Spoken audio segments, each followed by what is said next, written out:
Okay, let's make a graph. So graphing is not hard. In fact, it's pretty awesome. The key to graphing is selecting the right data first.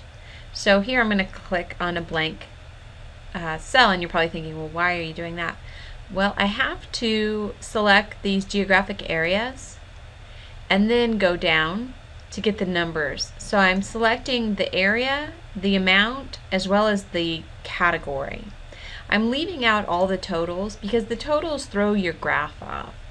It makes it look really strange, but you know what I'll do? I will show you what that looks like. All right, and we'll go up here to insert and then a graph, and you pick which one. And this is important because if you did a scatter graph on this information, it would make almost no sense. So I think a column would look good.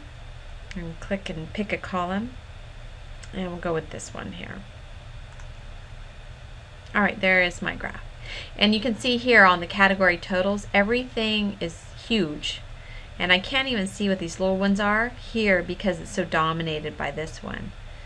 It's also a little dominated by the orange. What is that? Oh, division totals. Okay, right, exactly why we don't want to have that in the graph. So let me move that down here just a little bit.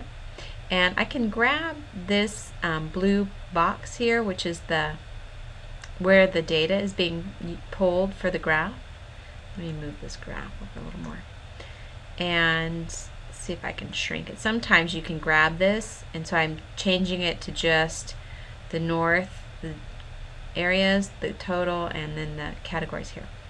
Okay, so this looks much better. I can definitely work with that. Let's see, we have chart tools here. So this is your contextual tab. We're in design. We could change some colors around. Oh, I like pink. You could drop these down. Ooh, this one's pretty snazzy. Or multicolor. There you go. You have a couple of chart layout options, so it might look a little different.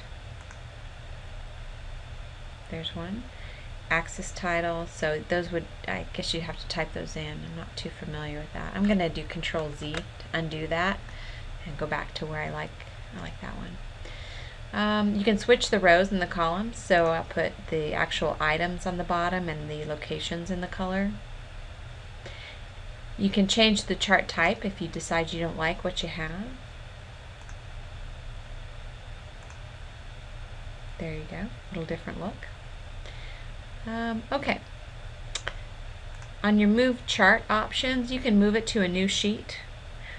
Right now it's an object in Walk and Rock, which is fine.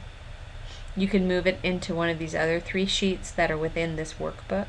So if you remember at the bottom, these are all sheets within a workbook, and I could move the graph to a different one, or I could just put it on a new sheet if I wanted to. So those are some features I've just recently learned. I think are pretty cool. Nice thing about computers is you're always learning. So here under layout has some more great features. The ones we focus on are chart title, and I use above chart. I like it because it shrinks everything down and makes room for my chart title. And now I don't have to select chart title and type over it. I can actually just start typing and see it guessed what I wanted, which is kind of nice. I'm going to hit enter and it puts it in for you. So that's chart title, and then I use above chart so that everything is spaced correctly. You can take your legend off. You can move it to a different side or run it across the bottom. Overlay at the right.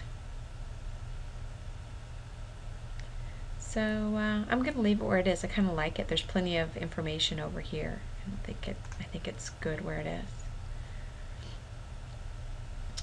That's about all I would do here. You could change a little 3D rotation, and you could mess around with that a little bit. And you got a chart name here. So let's see. I'm just going to call it stuff because I want to see where that comes up. Ah, nowhere. Chart name stuff. Interesting. That went into the properties, so it's not the same as this. So chart name here is not your chart name here. Oh, that's because it's a chart title. Oh, it's all about words. Just those simple little words. Okay. Here under Format, you have more options yet again to change things about the chart, and I'll let you play around with those. There's quite a few options in there. I think that's a good overall start though on how to work with charts, and you've got enough there to get you going on that first assignment. Have fun.